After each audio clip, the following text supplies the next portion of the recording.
Hi my YouTube friends, welcome back to my channel.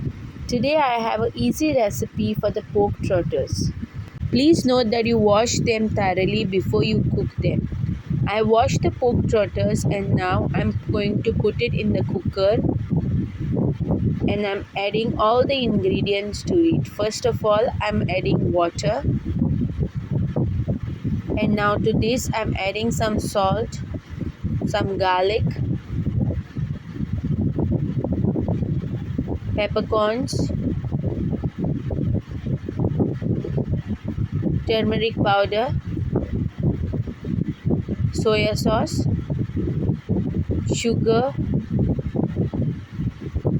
4 green chillies, and a lot of onion. You can add more chilies if you want. Then I covered it and I cooked it for 1 hour, and they were just melting in my mouth and so delicious. Please subscribe to my channel. Share and hit the like button and bell button for more recipes.